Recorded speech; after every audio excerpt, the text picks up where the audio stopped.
Today we will be experimenting with these delicious vegan nuggets to find out if it is worth the small extra effort of making a batter that works in the oven. We will also see if freezing your tofu before using it makes any difference to the crispy crunch you get at the end. After the taste test, we will be comparing the nutritional content between ultra-processed shop-bought nuggets and these little treats we can rustle up at home.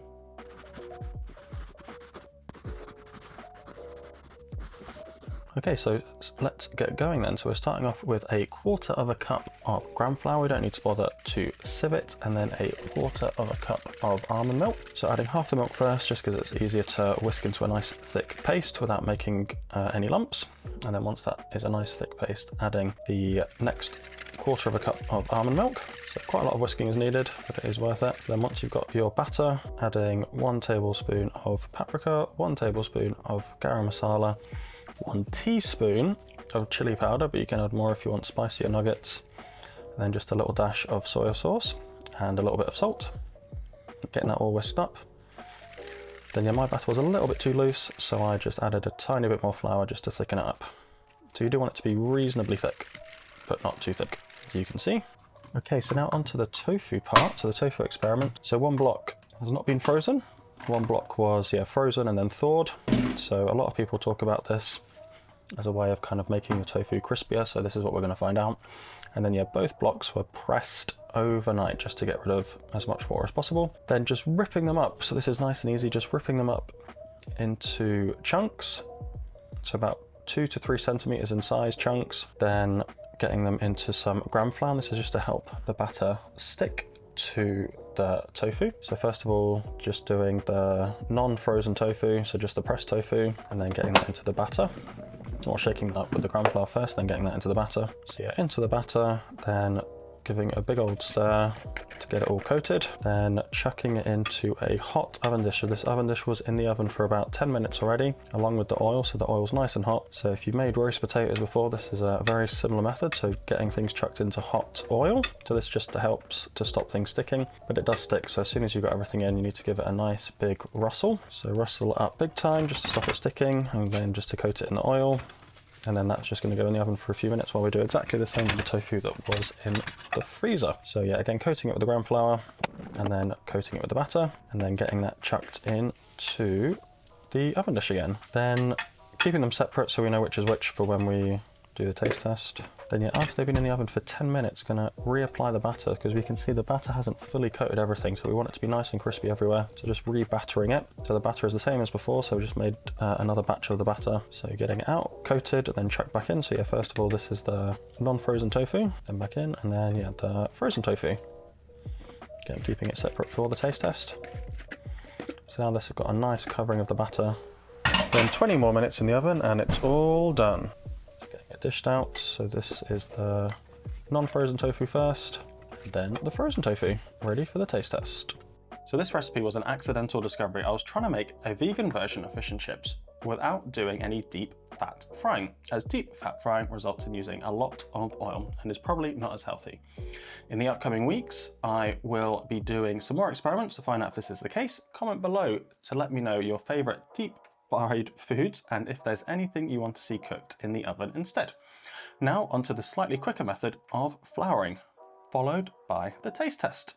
Okay, so now onto method number 2. So this is a little bit quicker, as we are not going to be making a batter, but the only difference really is we're just not going to be adding any milk, any almond milk to the mixture. So same as before, we've just got the gram flour, paprika, garam masala, then a little bit of chili powder, then a dash of salt. Mixing that all together, and then we are getting the tofu out. So this time we're not going to use any frozen tofu, so just big old chunks, 5-ish centimeters chunks. So just ripping that up, getting that into the flour mixture, and then lid on and a big old shake. It's now going into some oil. So this oil was in the oven to get it nice and hot. So yeah, just like before, very similar to if you were cooking roast potatoes, but instead it's with tofu. Getting chunks in, and then they are going into the oven for 5 minutes. Then after 5 minutes, rustling them all around just to make sure they're all coated in the oven. Then taking them out after 5 minutes, and then rustling it in the oil to make sure everything is coated in the oil. Then back into the oven for another 5 minutes. Then back out of the oven and into more of the flour mixture just to give it a good old covering with the flour mixture. Shake that up and then back into the roasting dish. Then final 10 minutes in the oven and then out they pop and all done. So very similar, but just a little bit easier. Okay, now on to the taste test. Okay, so on to the taste test. So first of all, going to be comparing the frozen and non-frozen. So we had the tofu that was frozen in this green bowl, and in the blue bowl, we've got the tofu that was not frozen. And these were both battered, so we'll see if there's a difference there. And then we'll compare the battered tofu to the just floured tofu. So just first of all, with this method, it was a bit more fatty compared with the floured tofu. The batter doesn't really stick too well. It has to cook in the oven a little bit longer. And yeah, you don't get like a covering quite as well as I would like, which you do get with the floured tofu. So I would say that based on that, floured tofu is winning so far, but let's see how the taste test goes. So here we go.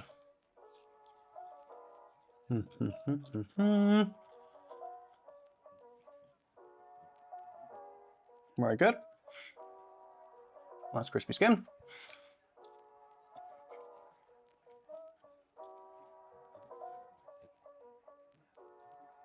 And again, very good. So between the two, honestly, it is impossible to tell the difference. I think maybe in other recipes where the tofu is maybe taking on flavor, instead of just looking at the outside, then maybe freezing your tofu is worth it. But for this recipe, I'd say it's not worth it. But yeah, but there's no harm in just chucking tofu in the freezer anyway, as you know, it's a great place to store it. Okay, so on to the floured tofu. So I'll go back to the battered one just to finish this off.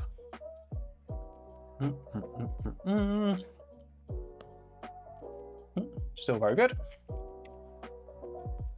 Okay, now on to just the floured tofu.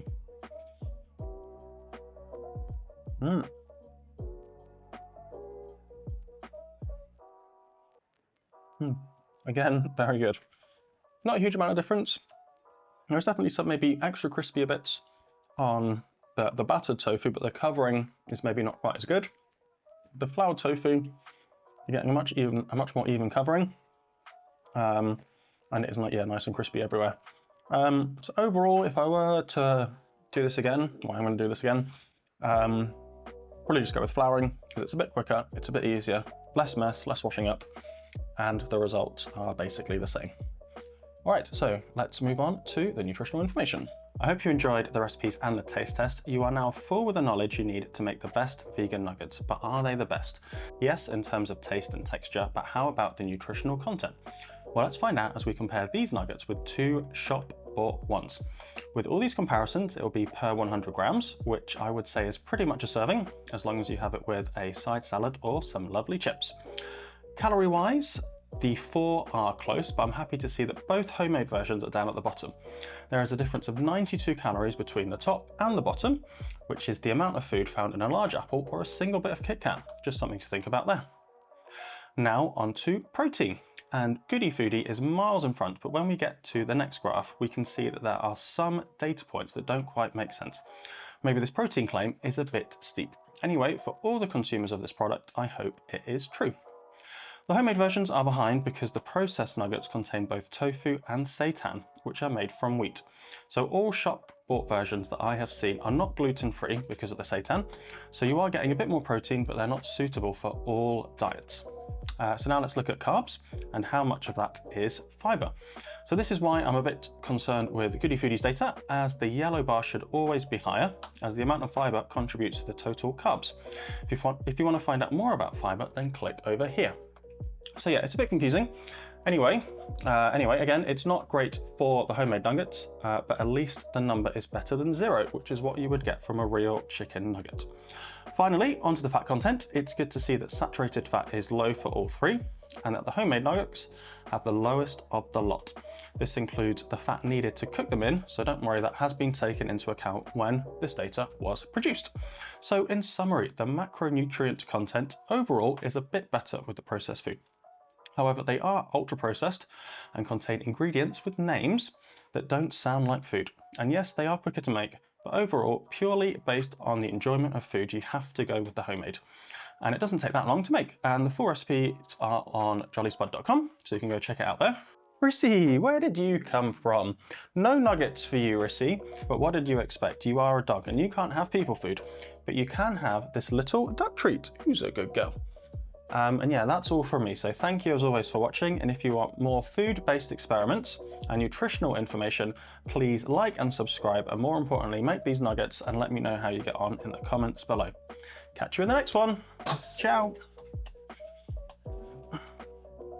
There you go.